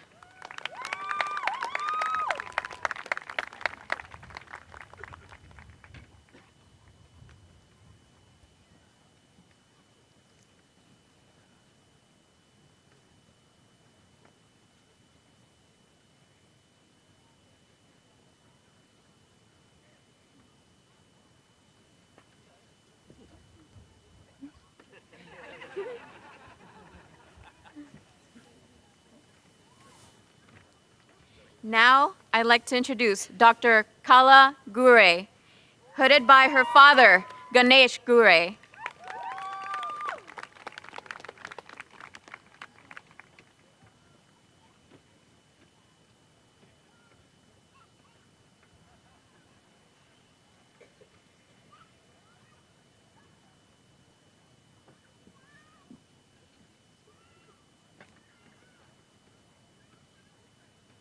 Now I'd like to introduce Dr. Jillian Gottlieb, hooded by her father, Michael Gottlieb.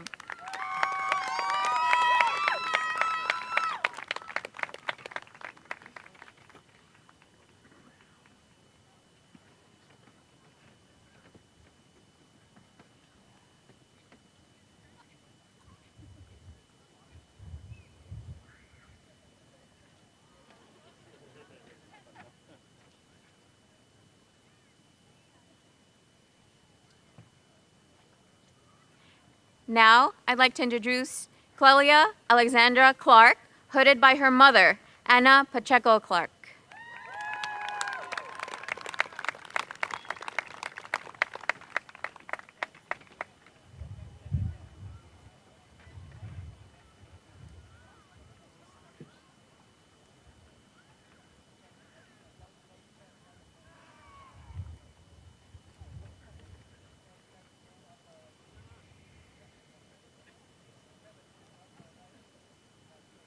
Now, I'd like to introduce Razan Orkusian, hooded by her mother, Nareen Orkusian.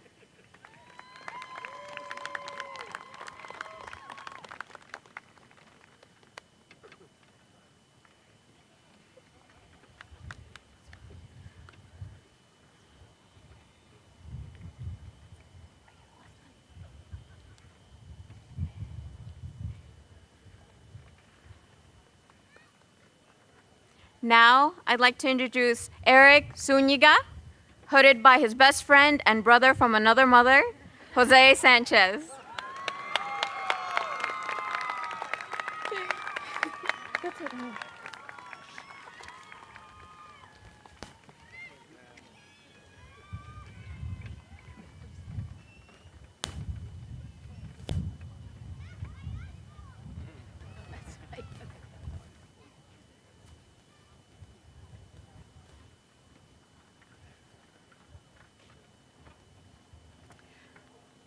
I would now like to introduce Dr. Kyle Paredes, Director of the Dual Degree MD MBA program.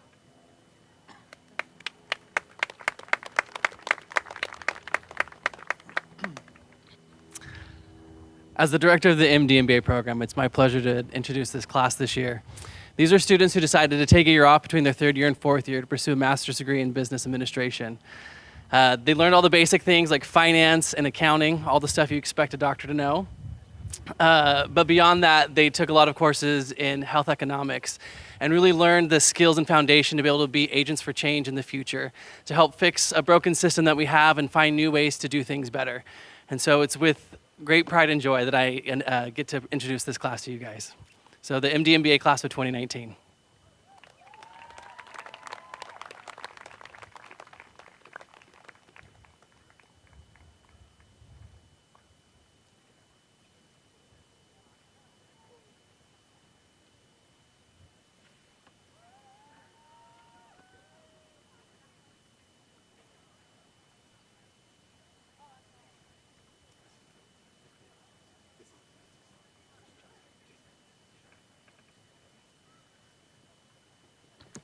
I have the pleasure of introducing Dr. Jonathan Schilling, hooded by Dr. Alina Peterson.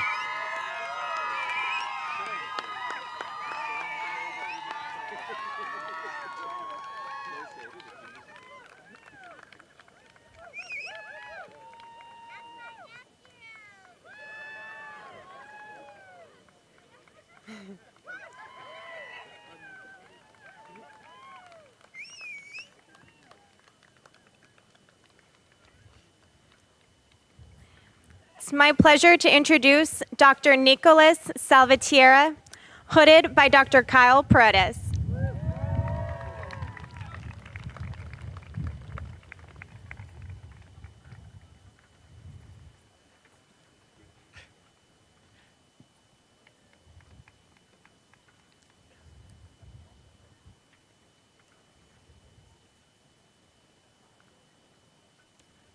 Next, I would like to introduce Dr. Michael Nechayev, hooded by Dr. Kyle Paredes.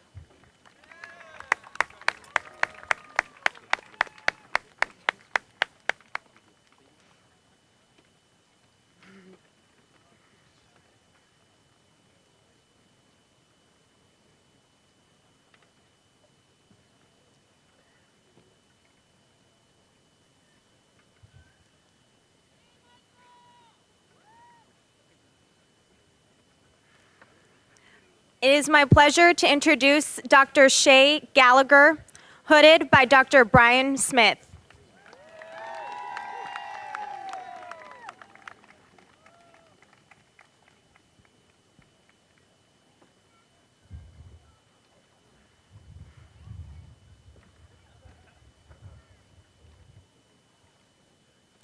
Next, I'd like to introduce Dr. Marita Gillis, hooded by Dr. Richard Kelly.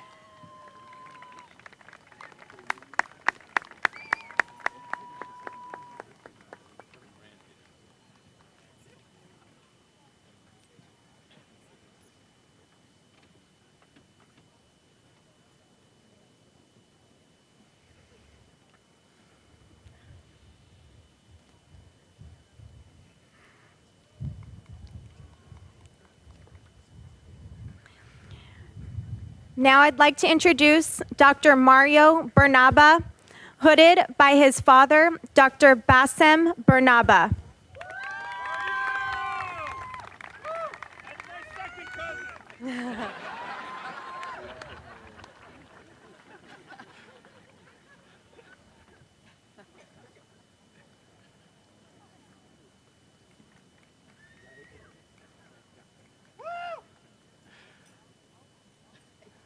Next, I'd like to introduce Dr. Lauren Shreve, hooded by her aunt, Dr. Dale Jacknow.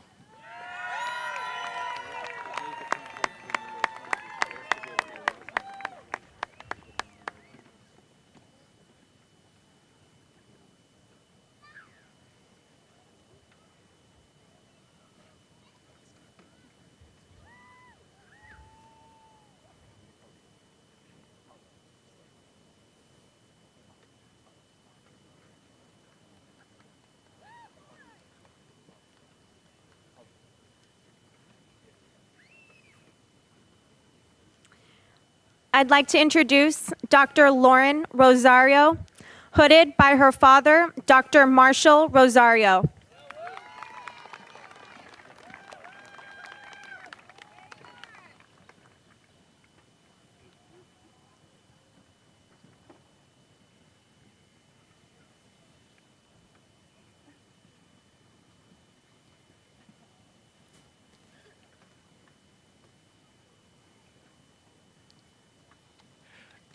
Next, I would like to introduce Dr. Faraz Khan, hooded by his father, Dr. Khalid Khan.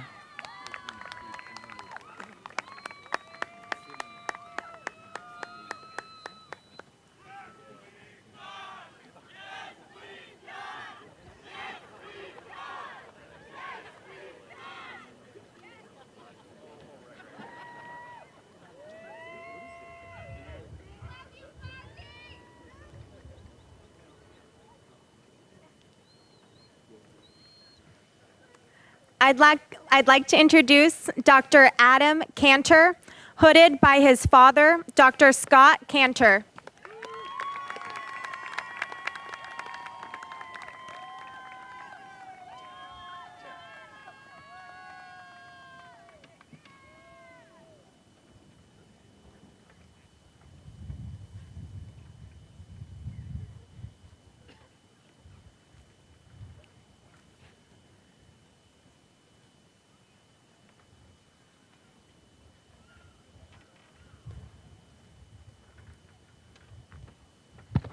At this time, Dr. Jeffrey Souchard will present the MD MS BATS candidate. This is going to be a lot of buildup for just one special graduate here, a master doctor. The Masters of Science in Biomedical and Translational Science program, or MS BATS, was developed in 2011 to train physician scientists for careers in clinical research. The medical students in the MD MS BATS program, they work very hard and they actually take a year off of the normal 4-year training to complete their degrees, sacrificing graduation with their original cohort with which they matriculated. They take a rigorous course of instruction and are required to complete a master's thesis to earn their degrees. So please join me in congratulating Charles Lynn, who will be receiving a Master of Science and MD degree today, and we'll hear who the hooder is from those folks. So we've saved the best for last. I'd like to introduce Dr. Charles Lynn, hooded by Dr. Chris Fox.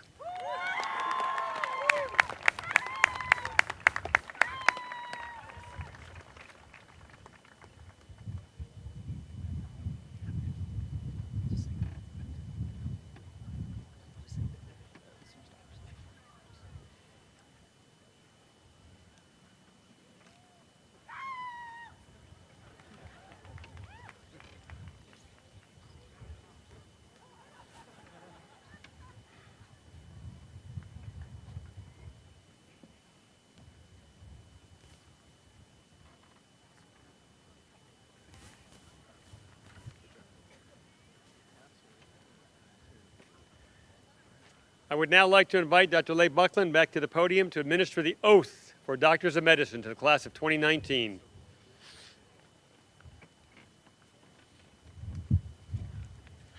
Today, I'd like someone special to join me here in administering the oath.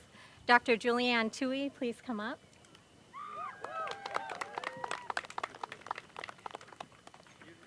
This is a very special graduation for Dr. Tui, who's our Associate Dean for Student Affairs. It is also her graduation, as she will be retiring this year. We'll miss her a lot.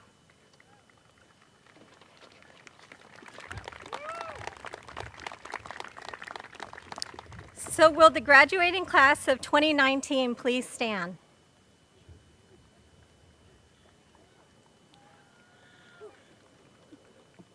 Four years ago, you took the oath for medical students, and today you will take the oath for doctors of medicine. The oath can be found at the front of the program.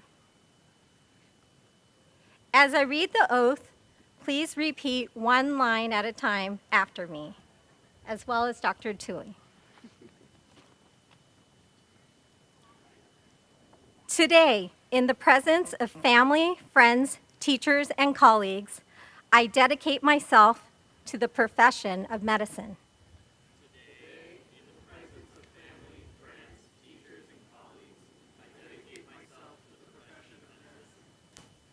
As a physician, I pledge myself to the service of humanity.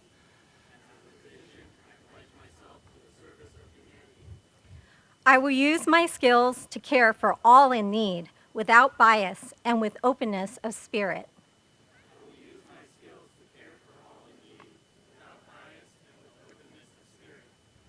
I vow to hold sacred the bond between doctor and patient. I will hold in confidence all that my patients entrust to me.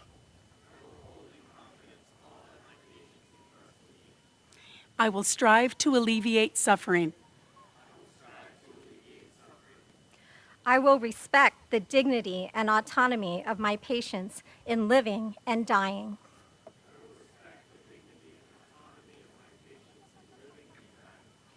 As a physician, I recognize my duty to society. I will work to promote health and prevent disease. I will advocate for the welfare of my community. Even under duress, I will not use my knowledge or my skills against humanity.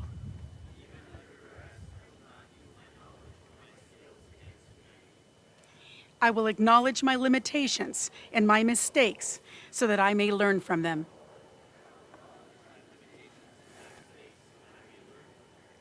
To uphold these responsibilities, I will maintain my own well-being and the well-being of those close to me.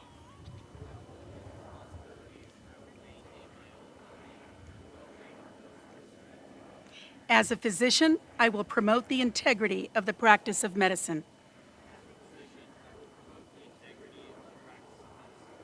In the tradition of my chosen profession, I will honor all who teach me this art.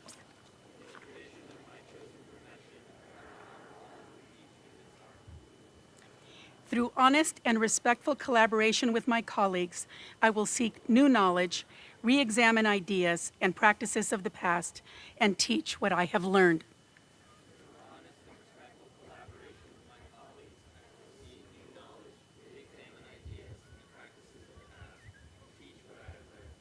Above all, the health of my patients will be my first concern.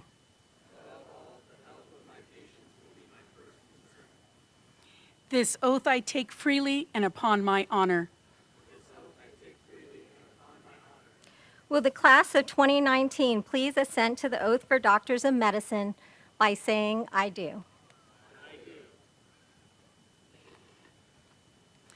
To give the members of the graduating class of 2019 the opportunity to reflect on their own personal commitment, we will observe a moment of silence.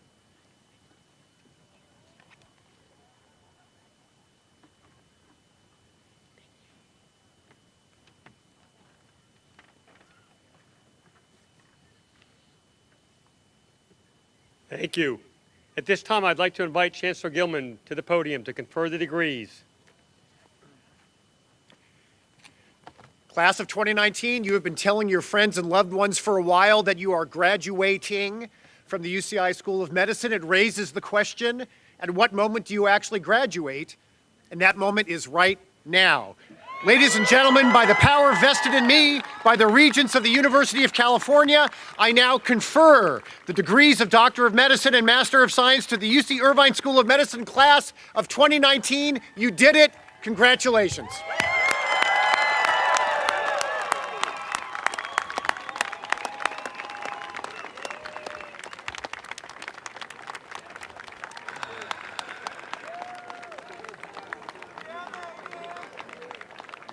Thank you, Chancellor Gilman.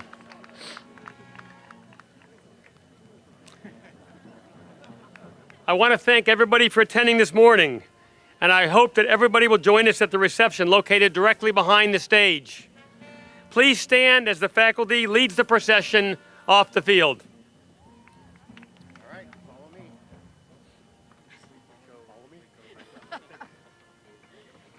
nice marshmallow.